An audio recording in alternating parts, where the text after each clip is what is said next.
Hello everyone, we're Team 8.1. I'm Sirin Korea. I'm Changchu Lee. I'm Karina Bedola. I'm Theo Vortensev. And I'm Sébastien Bussoncher. So today we're going to present our revenue management simulation. I will first give you a glimpse of Hotel California's background. Karine will speak about its performance. After that, Theo and Sébastien will give an outlook on our analysis and findings. And finally, Grace will talk about our recommendations.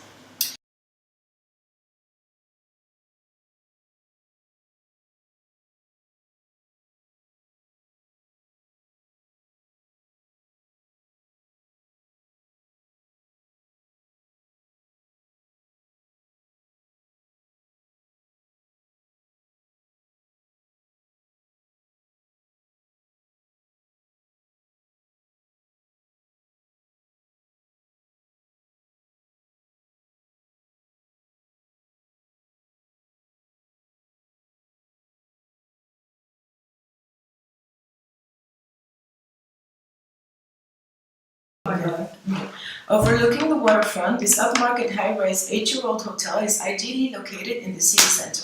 There are 200 standard rooms and an additional 50 premium rooms. There is one restaurant with 125 seats with adjoining 50-seat bar lounge section. Other amenities include a 2,000 square feet conference and event space, as well as a bay exercise room and a small pool and outdoor recreation area.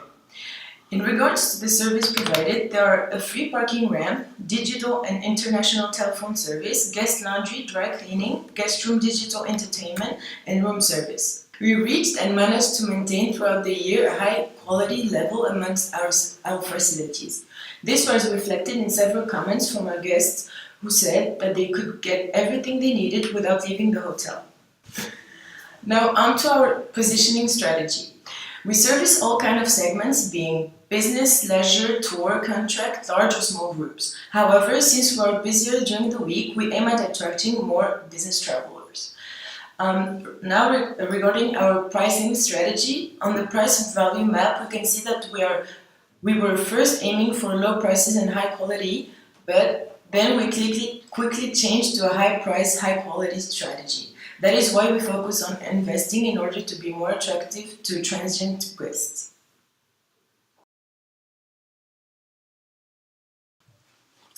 This year, Hotel California generated a revenue of approximately $12 million with a total cost of roughly $9,800,000 and a net profit of $2,140,009. We have reached these amounts with an overall occupancy of 61.12%, an ADR of $199, and we managed to reach our return on equity of 7.9%. Here you can see how our revenue as well as our net profit increased throughout the year, starting with a loss around $21,000 in January and reaching our highest profit during the peak season, more precisely during the third quarter. You can see we have outperformed the competition set during the whole year, except from the second quarter where our occupancy was 4.92% lower. As you can see, we reached our highest occupancy during the third quarter in August with 72.25%. If we have a look at our average daily rate, we can observe that it is higher than our competitors during the second and fourth quarters, but slightly lower during the first and third quarters.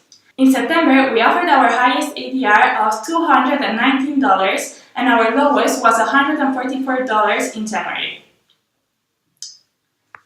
Moving on to our revenue per available room, if we have a look at our revenue generation index throughout the year, we can clearly see that we outperformed the competition set in every quarter. However, we had a biggest difference during the third quarter. We had again a constant increase in the revenue per available room from January until the month of August, when we reached our peak with $158. Finally, regarding our request for proposal, all our offers were rejected. However, we do not regret our decision, as any lower price below our offers would not have been profitable for us. Furthermore, large groups were not part of our target market. Instead, we focused more on transients and small groups.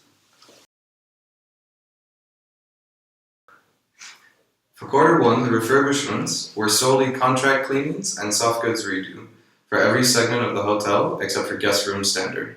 This was to keep our reputation management as high as possible at the beginning of the simulation. The reason guest room standards were not cleaned or redone was because we felt it was too expensive and would take too long, as each process takes 2 to 3 months. The total cost of refurbishments for this quarter were $104,500. Quarter 2, there were mainly a series of contract cleanings. However, there was also a renovation of the front desk area lasting 1 month. The aim of these actions were to help keep our reputation management as high as possible just before the start of peak season. The total cost for this quarter was $86,500. For quarter 3, there were fewer refurbishments, as it was the middle of peak season and we did not want to take anything out of circulation during July. However, in August, a renovation was started for the meeting rooms, as its reputation had dropped quite drastically. This renovation lasted into quarter 4, and the rest of the refurbishments during quarter 3 were soft goods redo and 1 contract cleaning. The total cost for quarter 3 was $231,500. For quarter 4, there was only 1 refurbishment, which was a contract cleaning in October for the front desk area. In total, it cost $1,000. Using January and quarter 1 as a base statistic, we can see that quarter 2 saw the biggest increase in weekday occupancy, whilst quarter 3 saw the largest increase in weekend occupancy. However, quarter 3 had the highest occupancy rate for both weekday and weekend. Monthly, March was the largest increase in occupancy throughout the year, whilst August was the highest occupancy rate during the week. Over the weekend, June saw the largest increase in occupancy, whilst August, again, was the highest occupancy rate. From the charts above, we can see that August was the peak month for both weekday and weekend occupancy, meaning that August is the peak period for this hotel. In our revenue management simulation, we found that the yearly average daily rate, or ADR, is slightly higher when our clients book a room through an online travel agency. However, our data shows that the distribution channel that produces the most revenue is in fact direct sales, meaning that more rooms are sold through the channel rather than ODAs. And in fact, ODAs only account for 8% of the total rooms sold throughout the year, whilst direct sales make up 58%, GDS 26%, and finally wholesales also at 8%. In terms of the market segments, we found that throughout all 4 quarters, the segment to produce the most revenue was the one of transient guests, especially bar standard. This is also the segment with the highest yearly contributions to profit.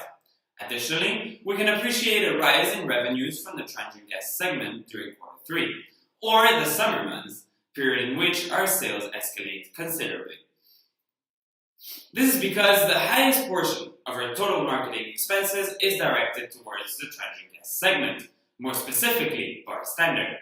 Additionally, throughout the year, we focus most of our marketing expenses on increasing sales through our direct sales distribution channel. In fact, as much as 61.1%, followed by GDS with 19.9%, ODAs at 13.0%, and wholesales with only 5.6%. Moreover, since our distribution channel follows the same order in terms of revenue, it is safe to say that our marketing efforts are giving its fruits. As a matter of fact, at the end of the year, we received good comments, such as this one, unlike at the beginning of the year, where our clients complained about the lack of brand exposure and advertising. For recommendations on the short term, we would like to refocus on our distribution channel strategy by investing more on GDS, as it brought us the second most revenue after the direct channels did fall, gaining market shares and improving occupancy, as well as increasing ADR and RevPAR. Also, now that we have a better understanding of the market customer booking patterns and our hotel performance, we can redefine our trigger points and rates. We believe that it is important to make decisions not only on competitors, but based on our hotel's own situation. Since the original decision was based on existing occupancy and teammates' judgments, we would also like to keep adjusting prices and marketing expenditure relying on the market forecast.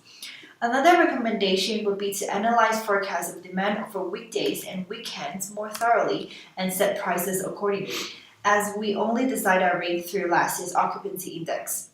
In the future, we would like to keep maintaining the refurbished facilities as they play an important role to our hotel's value and reputation. On the long term, with sufficient funds, we would plan to build a business center to attract more business customers, as they more often go for premium rooms, which generates more revenues. Secondly, we would implement a constant refurbishment of rooms and expand meeting rooms and refurbish our bars and restaurants.